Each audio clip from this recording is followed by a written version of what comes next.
আজকের যে ভিডিওটা আমি তৈরি করছি এটা হচ্ছে ইংরাজির একটা গুরুত্বপূর্ণ অংশ, ভয়েস চেঞ্জ। ভয়েস চেঞ্জে আমি 3টে ভিডিও দেব, একটা হচ্ছে পার্ট 1, পার্ট 2, পার্ট 3।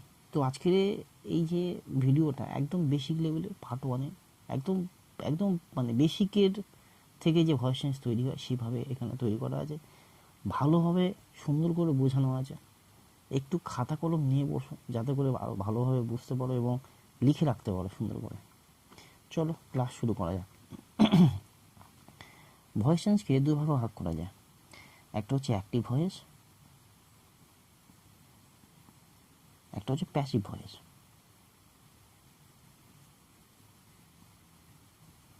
এই অ্যাক্টিভ এবং প্যাসিভকে আমরা কিভাবে চিনব? যদি কোনো সেন্টেন্সে শুরুতে একটা সাবজেক্ট থাকে, তারপরে ভার্ব থাকে এবং তারপর অবজেক্ট, তারপর আদার্স অথবা রেস্ট, মানে বাকিটা। সেন্টেন্সটা এরকম একটা হলে কিন্তু এটা অ্যাক্টিভ ভয়েস বলা হবে। তাহলে অ্যাক্টিভ ভয়েস যদি কোনো সেন্টেন্স থাকে সেটা কীভাবে প্যাসিভে করব? তাহলে এই এই যে নিয়মটাকে আমি প্যাসিভে করব। দেখো, একটা প্রথমে শুরুতে একটা অবজেক্ট আসবে, তারপর একটা অক্সিলারি ভার্ব। আচ্ছা, অক্সিলারি ভার্বকে আমি পরে বলছি, একটু দেখে নেওয়া যার আগে।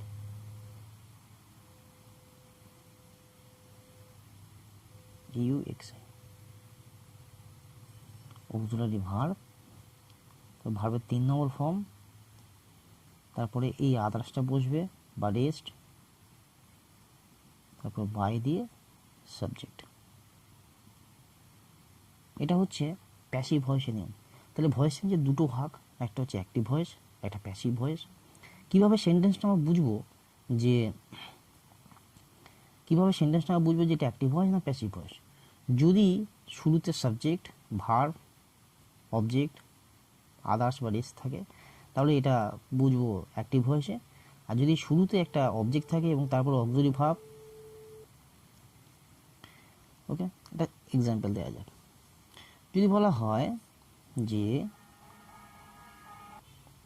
যদি বলে I killed a tiger with a গান, অর্থাৎ আমি একটা বন্দুক দিয়ে একটা বাঘ মেরেছিলাম, তাহলে এই সেন্টেন্সটা আমি অ্যাক্টিভ না প্যাসিভ কী করে বুঝবো?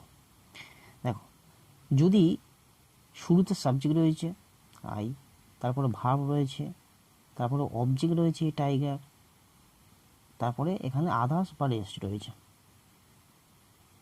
আমি কি করে বুঝবো যে সাবজেক্ট ভার্ব অবজেক্ট? অর্থাৎ অনেকেই জানে না যে সাবজেক্ট ভার্ব অবজেক্টটা কী। তাহলে কী করে আমি চিনবো যে সাবজেক্ট কোনটা, ভার্ব কোনটা, অবজেক্ট কোনটা? দেখে নিয়ে যায় সাবজেক্ট অথবা অবজেক্ট চেনার নিয়ম।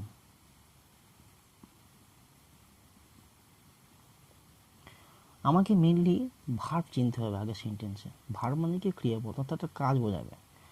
যদি ভার্বকে কে দিয়ে প্রশ্ন করা হয় সেক্ষেত্রে আমি পাবো সাবজেক্ট। বোঝাতে পারলাম? যদি ভার্বের কাছে কে দিয়ে প্রশ্ন করি এবং যে উত্তরটা পাবো তাহলে সেটা হচ্ছে সাবজেক্ট। আবার যদি ভার্বের কাছে কি বা কাকে দিয়ে প্রশ্ন করি তাহলে যে উত্তরটা পাবো সেটা হচ্ছে কিন্তু অবজেক্ট। তাহলে এখানে I killed a tiger with a গান, এখানে ভার্ব কোনটা? এখানে হচ্ছে ভার্ব হচ্ছে কিল্ড। কিলটা হচ্ছে ভার্বের 2 অথবা 3-এ রয়েছে। তাহলে আমি কিল মানে হত্যা করা। তাহলে কে হত্যা করেছে? আমি, আই, এটা সাবজেক্ট। কি হত্যা করেছে বা কাকে মেরেছে সেটা হচ্ছে অবজেক্ট, এ টাইগার। তো কী দিয়ে মেরেছে? উইথ এ গান, তাহলে এটা আদার্স। তাহলে কী দিয়ে প্রশ্ন করলে সাবজেক্ট, কী দিয়ে প্রশ্ন করলে অবজেক্ট, বাকিটা কিন্তু যা পড়ে আছে সেটা কিন্তু আদার্স বা রেস্ট। তাহলে এটা ভার্ব। প্রথমে তাহলে অবজেক্টটা বসাতে হবে, এ টাইগার, তারপর একটা অক্সিলারি ভার্ব। এইবার হচ্ছে কথা, অক্সিলারি ভার্বটা কি দেখা যাক। নর্মালি ভার্বকে আমরা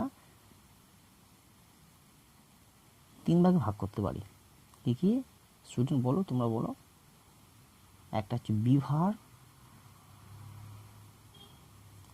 একটা হচ্ছে হ্যাভ ভার্ব, আর একটা হচ্ছে ডু ভার্ব। বি ভার্ব কি, হ্যাভ ভার্ব কি, বা ডু ভার্ব কি, একটু বুঝে নেওয়া যাক। ডু ভার্ব হচ্ছে, এটাকে বলে action verb. Action verb, action verb মানে যা কিছু কাজ বোঝাবে, মানে কাজ বোঝালে। বোঝালে আমি লিখে কেন করছি, যাতে করে তোমরা লিখে নিতে পারো সুন্দর করে। একটু পারলে ভিডিওটা পজ করে নিয়ে লিখে নাও, খুব ভালো হয়। আর লিখে করছি একটাই কারণ, তোমরা যাতে ভালোভাবে বুঝতে পারো। কাজ বোঝালে, যেমন ইট, প্লে, স্লিপ ইত্যাদি, এগুলো মোটামুটি কাজ বোঝায় ইত্যাদি। হ্যাভ ভার্ব কাকে বলে? হ্যাভ ভার্ব হচ্ছে শুধুমাত্র হ্যাভ, হ্যাজ আর হ্যাড, এই তিনটে হচ্ছে হ্যাভ ভার্ব। ওকে, তাহলে বি ভার্ব কি? বি ভার্ব হচ্ছে am, is, are, was, were, shall, will, may, might, can, could, should ইত্যাদি। এরকম অনেক রয়েছে, ঠিক আছে। একটু ভেঙে বলি, এখানে কিন্তু ওই শ্যাল, উইল, মে, মাইট এগুলোকে আবার মোডাল অক্সিলারিও বলা হয়।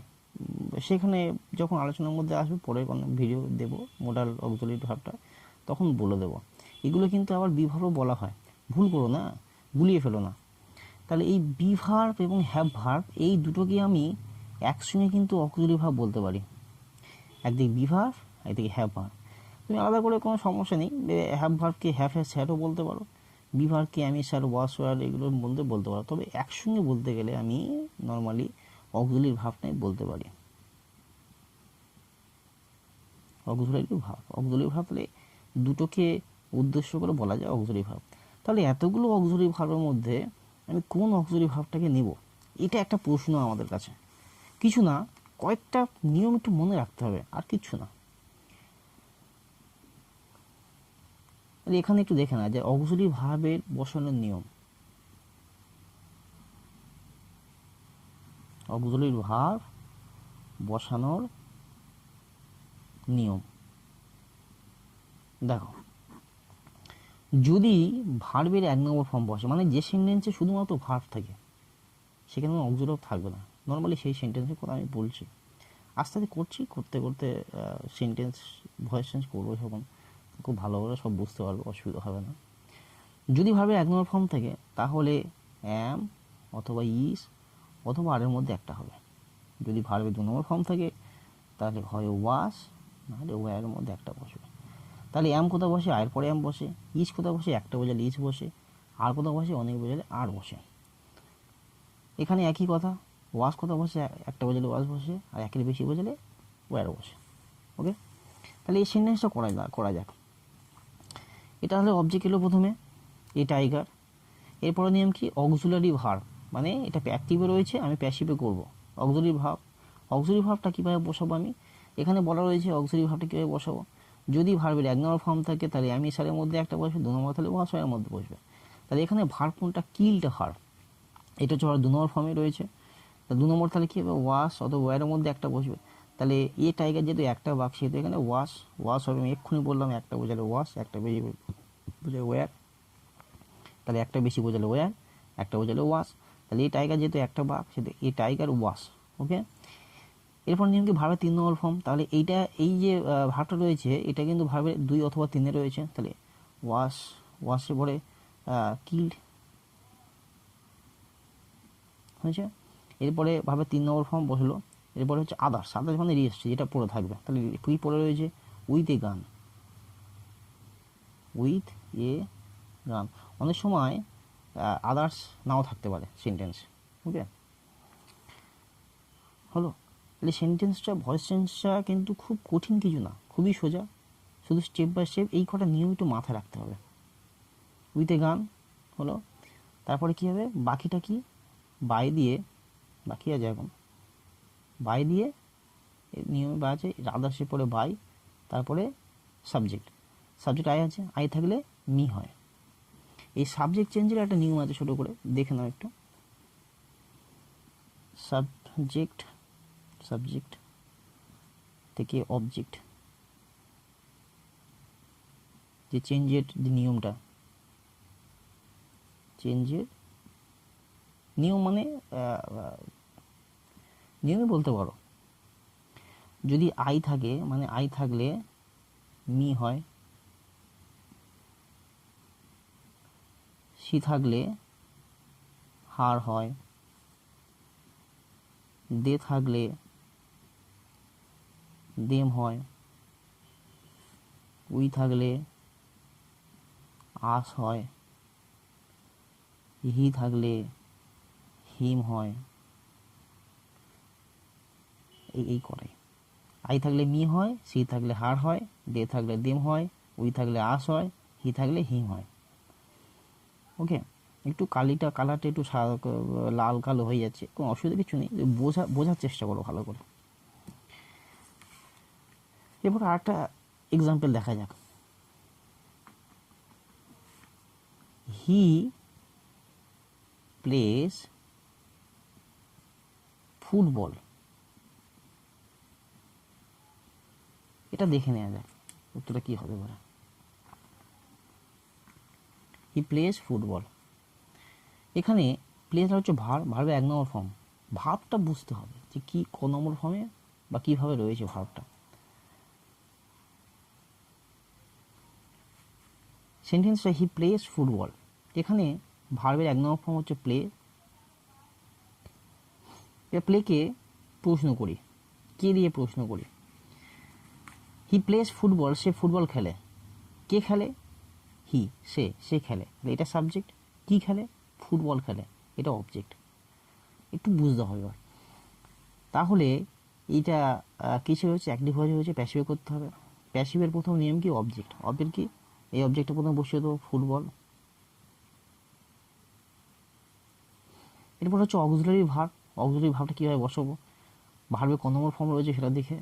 এটা ভার্বের 1 নম্বর ফর্ম, আর 1 নম্বর ফর্ম থাকলে V1 থাকলে অ্যাম অথবা ইস অথবা আর এর মধ্যে একটা বসবে। ফুটবলের পরে কি হবে, ইস হবে, যদি ফুটবল একটা বলে, ফুটবলস কিন্তু বলেনি। এরপরে নিয়ম কি, ভার্বের 3 নম্বর ফর্ম, প্লে 3 নম্বর ফর্ম হচ্ছে প্লেড, PLAYED। তারপরে নিয়ম কি, আদার্স। আদার্স এখানে কিছু নেই, সাবজেক্ট ভার্ব অবজেক্ট ছাড়া কিছু নেই, আদার্স কিছু নেই, তাহলে আদার্স বসাবো না, বাই দিয়ে সাবজেক্ট বসাবো। হি থাকলে কি হয়, আমি এক্ষুনি লিখে দিয়েছি, এখানে হি থাকলে হিম হয়, তাহলে সেটাকেই বসিয়ে দেবো, বাই হিম। ওকে, খুব সোজা, একটু বুঝতে হবে, এটা পুরো বেসিক লেভেলে রয়েছে। এরপরে পার্ট 2 ভিডিও দেবো একটা, তারপর পার্ট 3। পার্ট 2তে একটু একটু অন্য ভয়েস চেঞ্জ যেগুলো রয়েছে সেগুলো দেবো, এটা তো একদম বেসিক লেভেলে। পার্ট 2তে যেখানে বলা হয়েছে সেন্টেন্স যেখানে অক্সিলারি ভার্ব বসে রয়েছে সেই সব সেন্টেন্স ভয়েস চেঞ্জ দেবো। আর পার্ট 3তে রয়েছে কিছু ব্যতিক্রম ভয়েস চেঞ্জ। আমি বলছি যে আমার ক্লাস পার্ট 1, পার্ট 2 বা পার্ট 3 যে ক্লাসটা সম্পূর্ণ দেখবে, তার ভয়েস চেঞ্জের 95% কোনো সমস্যা হওয়ার কথা নয়। আর একটা এক্সাম্পল দেখে নেওয়া যাক। এবার একটা প্যাসিভ ভয়েসে দিই, A letter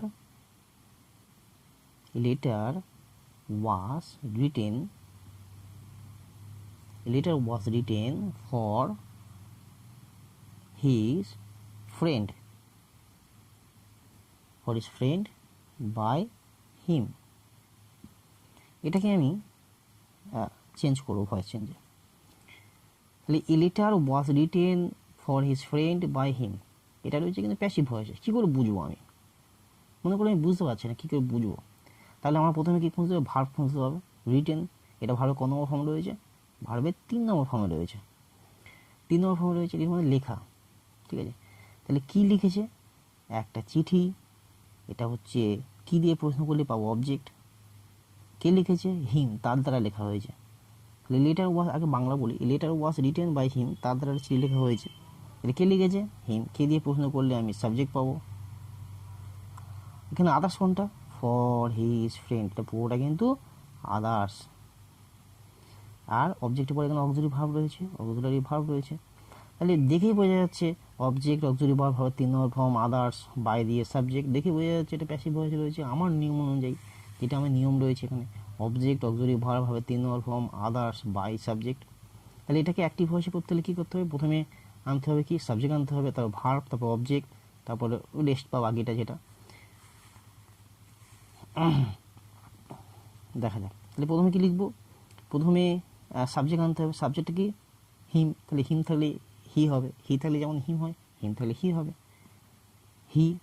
এরপরে কি? ভার্ব। ভার্বটা আমি কীভাবে বসাবো? যেহেতু এখানে ওয়াশটা আমার ভার্বের 2 নম্বর, ওয়াশটা কী করে বোঝা হয়েছে না, কারণ আমার ভার্বের 2 নম্বর ফর্ম ছিল বলে কিন্তু ওয়াশ হয়ে যায়। তাহলে সেইভাবে কিন্তু ভার্বের 2 নম্বর ফর্মটা এখানে বসবে, তবে কিন্তু সেখানে ওয়াশ হবে। মাথায় রাখো একটু, আমি একটু আগে বলেছি যদি ভার্বের 2 নম্বর ফর্ম থাকে তাহলে ওয়াশ ওয়ার হয়। তাহলে নিশ্চয়ই এই সেন্টেন্সে আগে ভার্বের 2 নম্বর ফর্ম ছিল, সেই জন্য করে ওয়াশ হয়েছে। তাহলে এখানে কী হবে? এই রিটেনের 2 নম্বর ফর্ম বসবে, রাইট, রোড, WROTE। ওকে, 2 নম্বর ফর্মটা কিন্তু থাকলে তবে কিন্তু ওয়াশ ওয়ার বসে, সেই জন্য এখানে 2 নম্বর ফর্মই বসালাম। হি রোড, সাবজেক্ট, ভার্ব বসলো। এরপরে কি বসবে? এরপরে বসবে অবজেক্ট। অবজেক্টটা কোনটা?